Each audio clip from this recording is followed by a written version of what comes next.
सर्वेभ्यो विद्वद्भ्यो नमो नमः। ये विज्ञान परिषद केंद्रीय संस्कृत विश्वविद्यालय श्री रणवीर परिसरयोः संयुक्त तत्वावधाने आयोज्यमाने द्विदिवसात्मके अन्ताराष्ट्रीय वैदिक सम्मेलने अस्मिन् उपस्थिताः वर्तन्ते। अपत्यरत्नत्वेन ख्रीष्टस्य नवपञ्चाशत्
अस्मिन्नेव क्रमे तदं विज्ञान भारती संस्थायाः क्षेत्र प्रमुखाः डॉक्टर सोमदेव भारद्वाज महाभागाः विराजन्ते। कृपया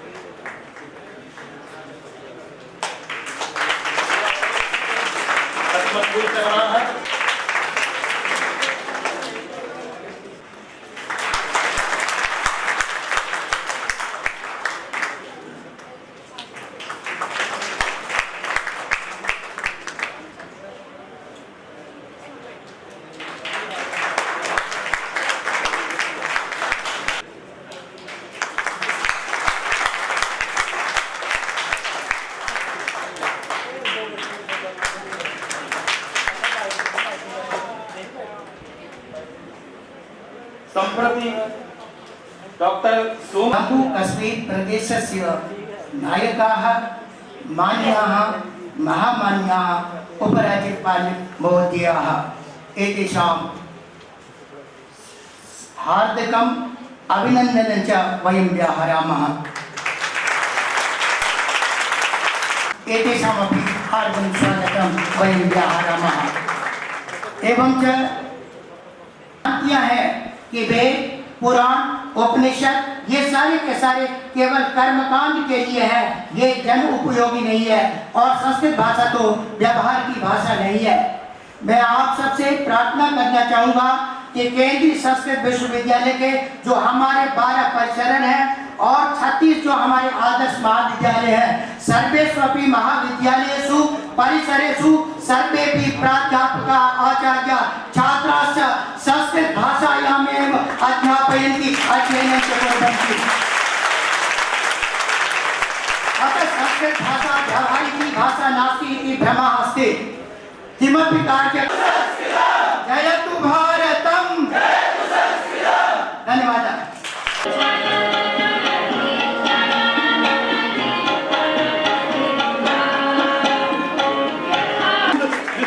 हृदयाय भारत वर्तमाने खंड भारत राष्ट्रस्य मुक्तायमानस्य जम्मू कश्मीर वाराणसीस्थ काशी हिंदू विश्वविद्यालयस्य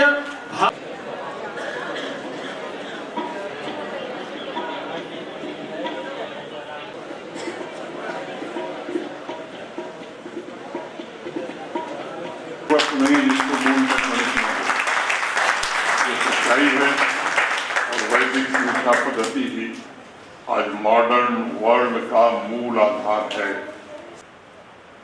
अलग कालखंड है। आज बहुत बदलाव आ गया है, विशेष रूप से जो हमारा युवा वर्ग एक ऐसे कॉम्पिटिटिव दौर से गुजर रहा है जहाँ प्रतिदिन एक नई टेक्नोलॉजी, नए इनोवेशन का जन्म हो रहा है। उसका इंटरेस्ट जागृत करने के लिए उसे सहज भाषा में अपनी अमूल्य निधियों को सामने रखने का कौन सा प्रबंध हम कर सकते हैं। ऐसे अलग अलग टारगेट रीडर्स हैं, उन्हें मॉडर्न परिप्रेक्ष्य को ध्यान में रखते हुए इस अभियान से जोड़ने के लिए क्या उपाय किए जा सकते हैं। और एक बात मैं कहूँ कि संस्कृत और आर्टिफिशियल इंटेलिजेंस का जिक्र आपके बीच में करूं तो American Sanskrit scholar Sheldon Pollock ये लिखते हैं कि Sanskrit is the language of God in the world of man. और आज दुनिया के महान वैज्ञानिक ये मानने लगे कि संस्कृत आर्टिफिशियल इंटेलिजेंस की कोडिंग के लिए सबसे उपयुक्त भाषा है। और नए आर्टिफिशियल इंटेलिजेंस सिस्टम को डिजाइन करने में भी संस्कृत के श्लोक का प्रयोग प्रारंभ हो गया है। और अब एकेडमिक फील्ड से जुड़े लोगों की जिम्मेदारी है यह तथ्य क्लासरूम तक पहुंचे, हमारी युवा पीढ़ी हजारों सालों तक स्पोकन लैंग्वेज में महत्ता रखने वाली इस भाषा के बारे में समझे और उसमें रुचि ले, कैसे उस रुचि पैदा की जा सके। वेदों में विज्ञान जल, तेज और वायु चारों का मूल तत्व परमाणु है और परमाणु सूक्ष्मतम मैटर है जिसे विभाजित नहीं किया जा सकता। यह परमाणु नित्य है, अतीन्द्रिय है और संख्या में अनंत है। खिड़की से आते हुए सूर्य के प्रकाश में जो सूक्ष्म कण दिखाई देता है उसका 6वां भाग परमाणु है। ये हमारे श्लोक में लिखा हुआ है। बात की हमारे बच्चे डाल्टन थियरी के बारे में तो जानते हैं, लेकिन महर्षि कणाद के बारे में हम नहीं बता पाए अपनी युवा पीढ़ी। रुचि भी नहीं है, कम लोगों की है। एटम का सिद्धांत जो भारत हजारों वर्ष पूर्व दिया उसकी जानकारी हम अपने लोगों को नहीं दे पाए। इसका दोषी कोई और नहीं बल्कि हमारी गुलामी की मानसिकता की व्यवस्था थी, आत्महीनता की भावना रही। और मुझे लगता है कि मैं बार बार एक बात कहता हूँ, नेशनल एजुकेशन पॉलिसी 2020 एक ऐसा अमूल्य उपहार है जिससे फिर से भारत का पुनर्जागरण हो सकता है अगर सही मायने में हमने उसको टीचिंग लर्निंग टूल्स की दिशा में भविष्य में हमारा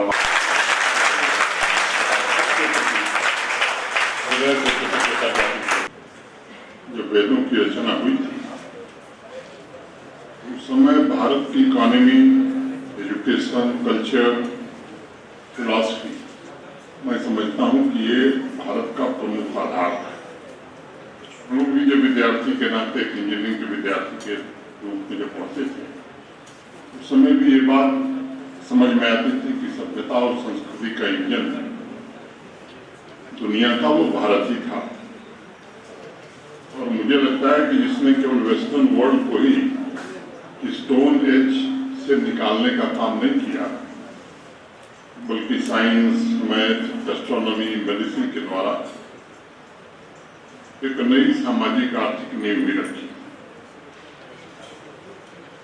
आप सब जानते हैं कि 70 के दशक में एक विदेशी इतिहासकार और शोधकर्ता हमारे देश Bharat scientific rather than spiritual idea that India stood out most dramatically. India's intellectual influence traveled far to the west, giving us not only crucial mathematical concepts such as zero, but also the very form of the numbers we are used to this day, unquote. William Daniel Rimple उस सच की ओर इशारा कर रहे हैं जिसे कुछ दशक पहले तक लोग स्वीकार करने में हिचकते थे, जो सैकड़ों साल से हमारे मस्तिष्क पर जमी धूल की वजह से हमारी चेतना से भी गायब हो गया था। अब आत्मगौरव के भाव के साथ साथ अपनी इस विरासत के प्रति समाज में एक ओनरशिप की भावना भी जागृत हो रही है। विलियम डैनियल रिम्पल ने अपनी लेखनी में एक सवाल और भी उठाया है कि सैकड़ों साल से वेस्टर्न राइटर्स दावा करते हैं कि अंग्रेजी राज ने भारत में सभ्यता की नींव रखी, वो आगे लिखते हैं और कहते हैं कि मुझे इतने सारे रिसर्च के पश्चात हैरानी इस बात की हो रही है कि जो दुनिया का सबसे पावरफुल, सबसे आधुनिक और सबसे परिष्कृत सभ्यता थी, मैंने भारत की सभ्यता, वहां अंग्रेजों ने कौन सी नई सभ्यता को जन्म दिया।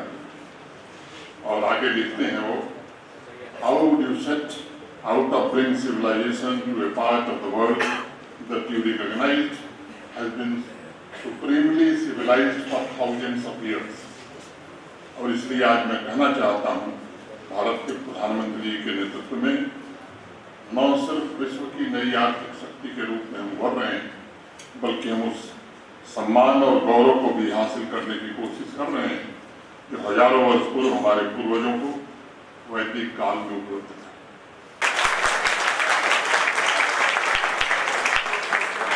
उसके पश्चात हमारे परिसर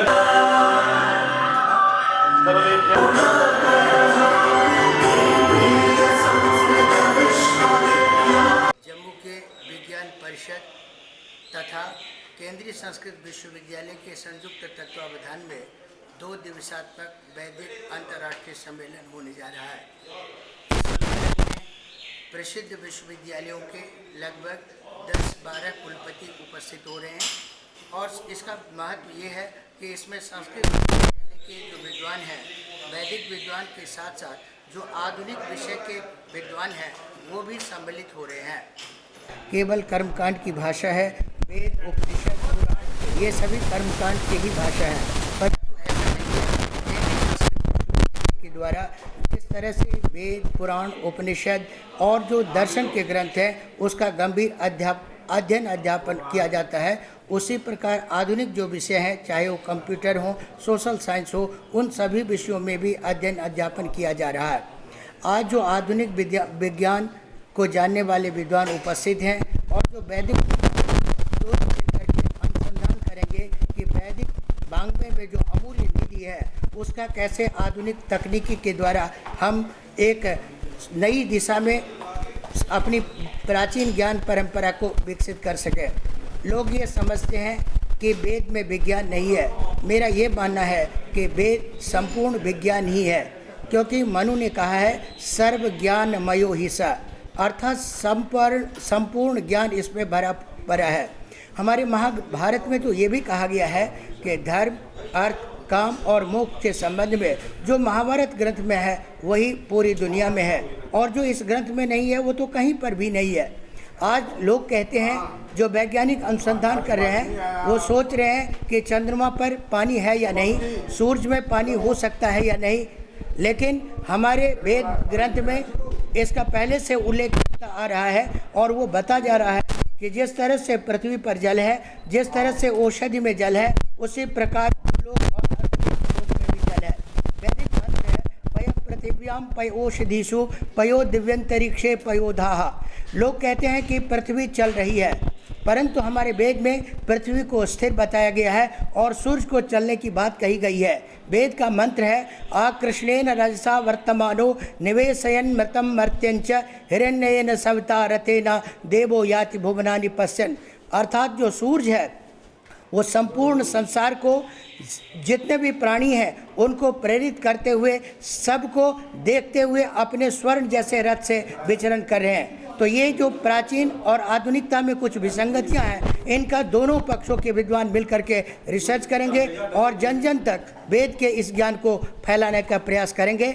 मैं बाहर से आने वाले सभी महानुभावों, विद्वानों का कृतज्ञ रहूँगा कि हमारे विश्वविद्यालय में वो पधारे और एक संक्षिप्त समय में पधारे।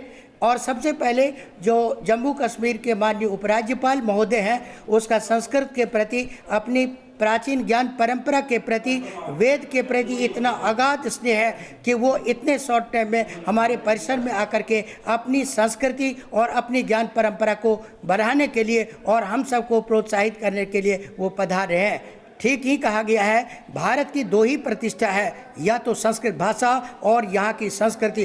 भारतस्य प्रतिष्ठे 2 संस्कृतम संस्कृतिस्तथा। तो आज हम सब मिल करके अपने उस ज्ञान की परंपरा को जन जन तक फैलाने का प्रयास करेंगे। बहुत बहुत धन्यवाद।